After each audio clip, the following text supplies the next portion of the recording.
Hey, welcome to Comic Toy Reviews. Rob here. And in this video, I want to talk about the pictures we've seen online from Toyfare about Marvel Legends and Marvel Universe under its new name and what's going on there and just my view on it. And in the next video, I'll talk about the other toy lines, probably all in one general post. There's going to be some random pictures in this video, the audio here, but it's not going to be like timed perfectly with this video, topic-wise. I'll talk first about Marvel Legends news and thoughts about it, and then I'll switch over to the Marvel Universe talk. And so, first topic that should be talked about is we're getting Guardians of the Galaxy Build-A-Figure wave of Groot. And I'll give you my opinions on the figures. And from what we've seen so far, we have movie Star-Lord, movie Rocket Raccoon, movie Gamora, movie Drax, comic book Iron Man in the space armor, and comic book Nova. We get all 6 figures, and they make a very tall 9-inch Groot movie action figure. They're also making a lot of 3 3/4 scale and like a 2.5-inch scale Guardians action figures as well. And the quality, not really too good in that stuff. It's probably more like kid-friendly, that type of line. And the big surprise about this wave is, I guess, Hasbro commitment to the Guardians of the Galaxy. Looking at the Marvel Legends, looking at all of the 3-inch scale or 2.5-inch scale of all the products they're making, they put a full effort into this Guardians line in terms of the toys, like an effort they would use in Spider-Man and an effort they would use on, let's say, an Iron Man movie. I mean, they're really going all out. I do wonder partially that they favor the Marvel movies. In other words, when they had X-Men First Class, they didn't really make any Marvel figures on it, and the same goes for the Wolverine movie. They gave it a few figures, and that was about it, like one wave. I think with the exception of Spider-Man, because that's such a big name and money seller, with the exception of that property of Spider-Man, I really don't think that they really give their all to a toy line if it's not run by Marvel Studios.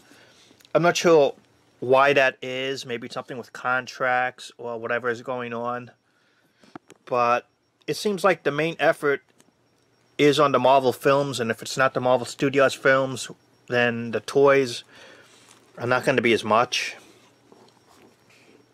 That's just a view I've been thinking about and noticing on their movies. But switching back to the Marvel Legends, overall, you got to realize that probably the Guardians of the Galaxy, they're not really going to get many figures, if ever, comic version-wise, of, let's say, Gamora, or as I mentioned, Groot and characters like that. So if you could get a movie version, you know, to fill in the team, maybe that's the way to go. Considering also why they didn't show comic book Star-Lord as a swap figure. The AIM soldier uses the whole body, with the exception of the head for Star-Lord. And so if they produced an AIM figure, how hard would it have been to repackage, just change the head, and then just give people a comic book Star-Lord? I'm sure down the line, since they said they will have a few more surprises before the end of the year, I'm sure they're gonna make a comic book Star-Lord. But if they don't, that would be really messed up. Other Marvel Legends talk here. Now here's the bad news on some stuff. I just want to clear the air about. And unfortunately, by now there has to be at least 20 to 30 Marvel Legends that will never see the light of day. The Jubilee Build-A-Figure wave has been cancelled. It's gone. It's not going to happen. Included characters like Blizzard, Batroc, Agent Venom, and so many more. And there was supposed to be an Iron Man Wave 3, which included Pepper Potts' Rescue, and that looked like a really good figure. And these figures won't be made. What happened was, between last year when the retail stores and this year after the holidays and the reset that happens, it just fell through the system basically. And the timing was wrong, and the timing just didn't happen. And we're not going to get those figures, and it's probably just not going to happen. I mean, you got to think about it this way. Okay, they had figures that were planned, especially even figures way before then, like the variants like Blade and Moonstar, that other She-Hulk Thundra. You know, this stuff is like going on 2 years old already, right? And you figure a company like Hasbro, they just want to move on to the present stuff. They want to move on to the current waves, the Guardians, and other stuff that is the future, rather than looking back at the past. If you know what I'm saying, that they're focused on the future rather than filling in gaps of the past. And then a figure like Toxin or a figure like the new Spider-Girl, they just come out of nowhere and they're already on the shelves and you could buy them in a few months. It just like came out of nowhere, right? And you already got it in your hands. And a figure 2 years ago in the planning stages, yeah, you don't have in your hands because it's not in the stores. And the bottom line is, if they want a figure out there, it's going to get out there pretty quick. And there's a reason why, if it's not out there, it's probably not going to happen, you know? That stinks. It's terrible as a collector of these type of action figures. When you like action figures and they get canceled or not made. But I guess it's part of the business. Now they say, well, they'll try to get it out there with a distributor or something like that. But honestly, just from me to you, if you're listening to this video, until they give official notice otherwise, I just personally just let it go, you know. I just feel it's not going to happen, that stuff's in the past, it's been put away on the shelf, you know, it's not going to happen. And the main focus is on the stuff that we do know, the Guardians line, the Marvel Legends of the future. That's the stuff we know, that's the stuff that's coming out, rather than just looking back to the past 1-2 years ago or more of stuff that's not happening. And those figures are not happening. Also, Moonstone, who was the San Diego Comic-Con exclusive, was supposed to be in the Jubilee wave, but since that's not going to happen, at least you had a chance to get her in the San Diego Comic-Con pack, and that makes that figure even more rare, in a way. Especially for those who are wondering if she would get a solo release. Since she's not, if you want the figure, you gotta buy that pack.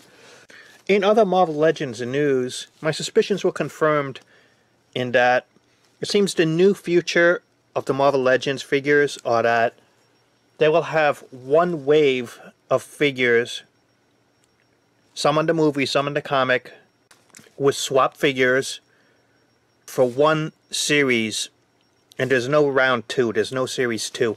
For example, the Spider-Man 2 wave you see with Spider-Man, Electro, Carnage, Black Cat, and the rest, there's not going to be another Spider-Man 2 wave, a second series, and a third series, and a fourth series. Same goes for Captain America and Guardians. In other words, it's one and done. You got that one wave, you got the swap figures, you got the Build-A-Figure, some movie characters, some toy characters. But there's no Series 2, no 3, no 4, no 5. You see what I'm saying? There's no build-up. It's going to be a one-and-done wave. And that, thankfully, the Captain America and the Spider-Man series are selling well. They're best figures in years in terms of sales at retail. And that's really good, because if there's more retail sales, the companies are going to keep ordering. And if they keep ordering, they're going to keep producing it. And there are so many Marvel movies a year, at least 2, if not more, with the other companies, that no worry of the lack of Legends. If anything, the past few months, with what we got now and what's coming out, I've been buying more Marvel Legends and collecting it than I have in years, okay? And the quality overall has been far better in the past half year than it's been in years from Hasbro. The quality has gotten better. as far as I know, add in the exclusives, add in all of this, there is a lot more Marvel Legends being made. I mean, stuff is just happening. And for me, I really don't mind it. As long as they can make characters I like, as long as they make new characters, and the quality is pretty high up there, then I'll keep buying, and I'll be satisfied as a collector of that line. Just keep making the figures and keep making some good quality. That's all I ask for that line. And I think it's in good hands. I think their new plan and what's going on is working. So the future looks pretty bright for Marvel Legends. For the collectors of the line, I don't see it ending now. It seems to have been resurged. And just before I move on, there was just one little thing that should be mentioned. Remember that Rocket Raccoon wave? From what I was reading, it never hit retail. It never really hit retail in the US. If it did, it was very rare. Okay? But overall, it did not hit mass retail. And the only way I bought the wave was on the Hasbro website. And if you're checking this out now, there are still figures on the Hasbro website, such as Skull Spider. I don't think Jean Grey is there currently. Or you could check Amazon. But if you want to get that Rocket Raccoon wave, you better go to the Hasbro website or check Amazon, because that stuff is only going to go up in the future. It's not going to hit retail. And I do recommend getting the figures. I've made reviews on various characters of that wave. And so if you want that figure of Jean, you want that figure of Skull Spider and the rest, just get it now online, because when that stock is gone, those figures are just going to go up more in value. And already the prices are going up. So don't expect it at retail. And I think that's an important heads up. Now, I talked about a lot of the Marvel Legends. Maybe a little bit too much, right? And on this one, I want to talk about the Marvel Universe. Even though officially it's been canceled, okay, it lives on under a new card series called Marvel Infinite. The Infinite series is 3 3/4 in scale. It's thankfully Marvel Universe in quality. It's not that kid-friendly Guardians type 2-inch line type of quality. I know a lot of fans were disappointed when the Marvel Universe line was coming to an end. And I was one of them. And basically they put them on black cards. Put it on a very generic card. We lost the original card art that each card would have, the uniqueness. And other than that, since I open my figures anyway, I really don't mind. But they've mixed in some of the old stuff. They've been reissuing it, like Steve Rogers in his S.H.I.E.L.D. uniform, Beta Ray Bill and others. I'm not sure why they're using those reissues, just to fill in space rather than give us new figures. But they are giving us new figures, and I'm liking what I'm seeing. I think the Red She-Hulk, that's a definite buy. Whirlwind. You got the Eric Masterson Thor. You got Ares. He was the only one we needed to build the Dark Avengers. So if you get Ares, you could build the Dark Avengers team. And then you got like the Hulk in his modern costume look from Marvel now. And just overall, the Infinite series, the Marvel Universe line lives on. Because it's been a pretty fun line. It's been a line that, even though not all Legends collectors get this line, if you've been following it, it's really grown the Marvel Universe. There are so many figures in that scale as well.